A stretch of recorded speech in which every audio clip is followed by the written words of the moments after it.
Welcome back to Rusty Gaines, and I am Mr. Gaines. Today we are going to work on the auto smelting system. This system is connected to the auto sorting system, so when you drop in uncooked ore, it will automatically filter through the system and then into your furnaces. We are going to set it up to where it automatically turns on and automatically turns off.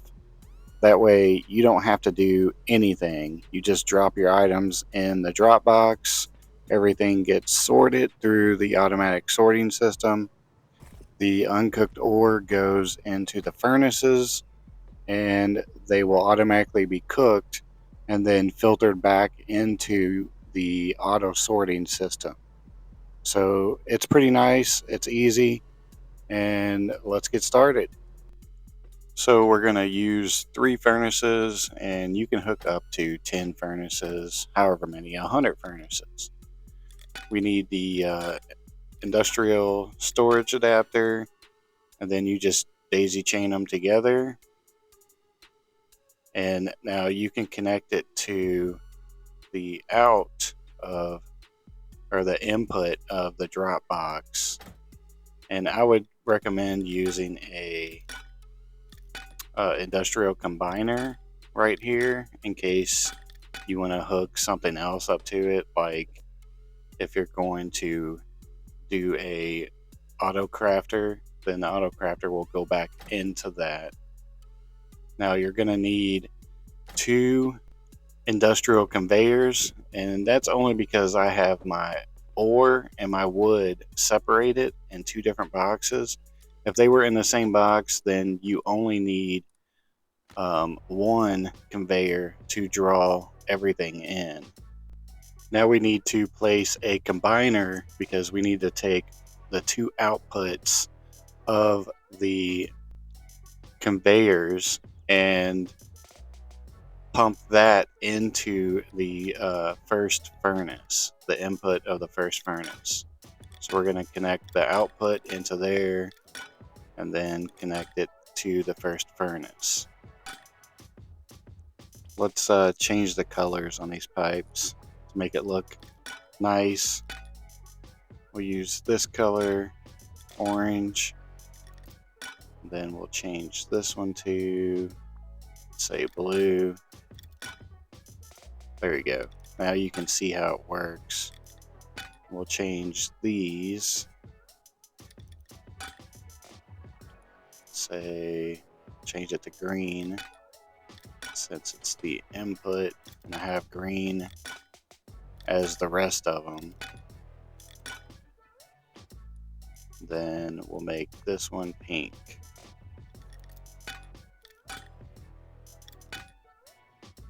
Okay, so we have our 2 outputs of the conveyor to the combiner, and then the combiner into the first furnace. Now we need to get the wood and the ore from our boxes to those 2 conveyors. And again, if you have your wood and your ore in the same box, then you don't need to have 2 conveyors. So now we're going to take the output of our wood box. Let's make them color coded again. Guess we'll use the yellow.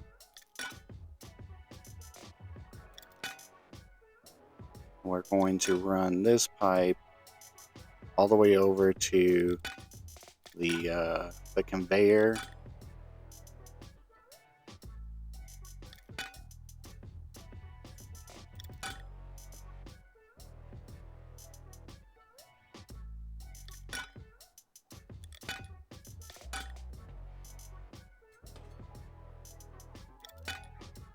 And we'll make the top conveyor for the wood.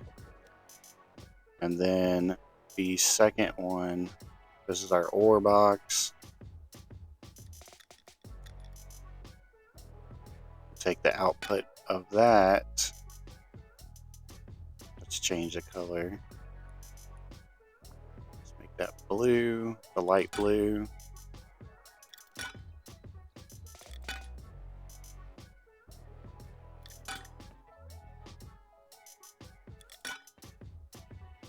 And we'll bring this all the way over to the second conveyor. And at this point, we have to wire it up. And I'm just going to take the output of this one, the pass through. Where's it at? There it is. And we're going to run a wire all the way over to the first conveyor, to the conveyor input, and then we'll pass through this one to this second conveyor.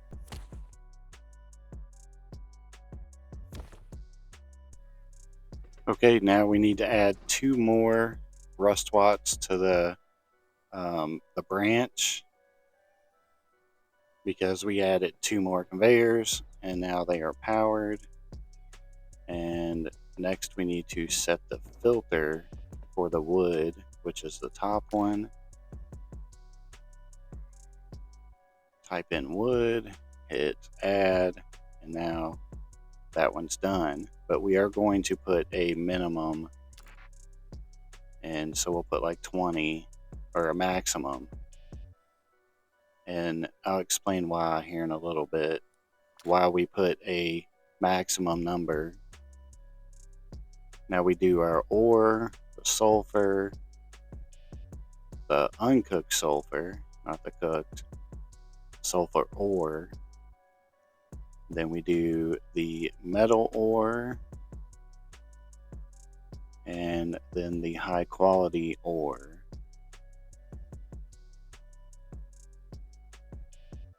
And we add that, and we put a maximum on these as well. I am going to put 20 for each one of these. That way the furnaces will have a maximum of 20 pieces of ore at all times. And it won't split the 20 between the 3. It'll throw 20 in each one of them.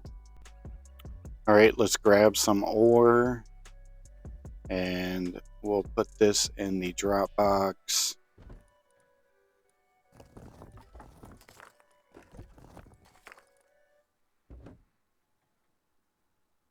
And now we will see it being drawn into the furnaces. And right now, as it is, because there's only 20 being pulled in, there's still some in the drop box.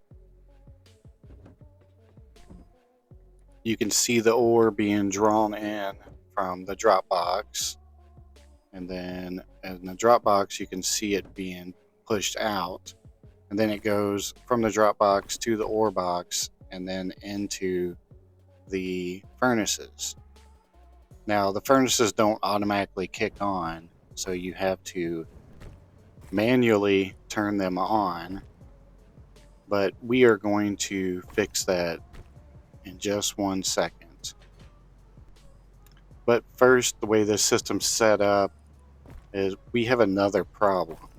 So because this system's set back through the drop box, the conveyors for the wood box and the ore box will automatically suck the uncooked ore out of the furnaces, and so it just cycles through. It'll just be like an endless cycle. Now it will cook, but it will continue to draw that out of the furnaces. So you see how that pulled it out? So what we need to do is we need to add another conveyor at the end of the furnaces to tell, or for that conveyor to say only pull out the cooked product, like the charcoal and the cooked ore. So we need to add another conveyor up here and put it in between the drop box and the last furnace.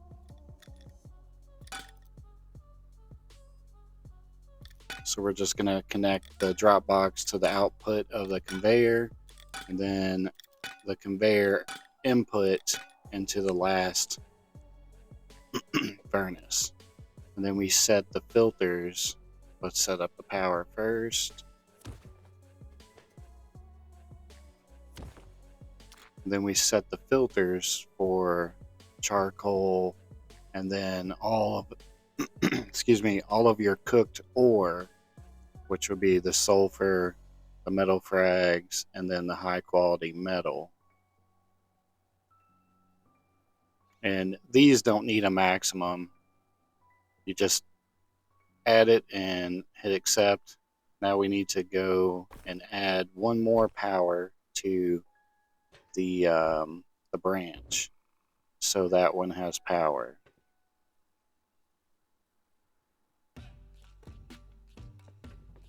And we can turn this on. And now the uncooked products that are being drawn into the furnaces will stay in the furnace. And with this is called an igniter, and we can set this up to ignite when the on the filter pass, when the wood conveyor passes wood through, it will ignite the furnaces. So if you're out of wood, then of course that won't pass through wood, so the igniter won't kick on. But then the next problem is, let's say you have wood but you're out of ore. So the system's going to keep feeding the furnaces with wood, which means it's just going to sit there and burn up all of your wood. So basically, when your ore conveyor runs out of ore, is no longer processing, we're going to take the filter pass to the wood one to on, and then the filter fail from the ore conveyor to the wood conveyor to turn off. So that way, when no more ore is being passed through, then the wood conveyor will automatically shut off. And that's why we put the maximum of like 20 pieces of wood, because once those 20 pieces of wood burn up, then the furnaces will automatically kick off. And so that's going to save your wood from just constantly being burned up while you're like off roaming, or you're out, getting more ore or whatever. And so again, that's why you want to put a filter, or put a maximum amount on the filter. All right. So let's show you how it works. Let's add ore to the drop box. It's going to filter in through the auto sorting system, and then it's going to pull from the boxes and put into the conveyor. Now you see the wood conveyor is turned on now, and it automatically, the igniter automatically turns the furnaces on. And so that way it automatically kicks on, and you don't burn up all your wood when you run out of ore. It's pretty easy to set up. Hopefully I explained it well enough. But now there's another problem. And that problem is the igniter, you see it just fell, it will decay over time, which is, in my opinion, stupid. The igniter should not decay, but apparently if like everybody in the server uses the igniter, then it will create lag or something. I don't know. So Facepunch decided to put decay on the igniter. So you have to replace it every now and then, which sucks. Now you can see how fast this thing decays. And that's because the conveyor, the filter out or the filter pass, it constantly sends a signal for whatever reason. In my opinion, that should just send a signal once, and that's it. It shouldn't constantly send the signal. So I've got kind of a fix for that, but I mean it slows down the decay. Now this gets a little complicating, And you don't have to do this. You can actually just hook up a button to this, or you can just manually turn them on, which kind of sucks because it just, it's not automated no more. Okay, so this is my fix for that. It'll slow down the decay. You need a timer, and you take the filter out of the conveyor and put it on the toggle in or toggle on, and then you take the out power to the igniter, but you need power, like a separate power that goes into the bottom of the timer. And then we need to set the switch time to it's 0.25, and that's the fastest amount or the least amount of time you can set on the switch. And now when the signal is sent through the wood conveyor, it'll send a signal to the timer. Then the timer will kick on and off like 0.25 seconds. And then the igniter will kick on for that split of a second, and that way it slows the decay down. But again, the conveyor will send a signal like randomly every now and then, and so you see it kicking on and off. But it doesn't, continuously stay on. So it slows the decay down. It helps, but I think if you just put like a button switch on it, then that would probably be best.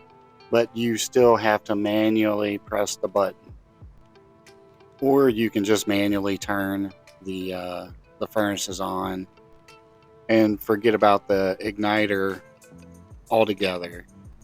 This video has been long enough, so let's finish it here. In the next video, we will set up the electric furnaces, and that is much easier in my opinion, but then you don't have charcoal, and you need charcoal to make gunpowder. So it's kind of a catch-22 situation, but I'm going to end it here. I appreciate everybody watching. Hopefully you learned something. I learned something as well as far as the igniter decaying. I did not know that, but it does, and it's I think that's one thing Face Punch should fix. So, but anyway, we're gonna end it here. If you made it this far, put GGs in the comments, and please subscribe. There's a lot more to come. Sorry it took me so long to get this video out. I've had a lot of things going around the house and with the family, so we are back, and we're going to start posting videos much more regularly. So anyway, thanks for watching. I'll see you all in the next video. Peace.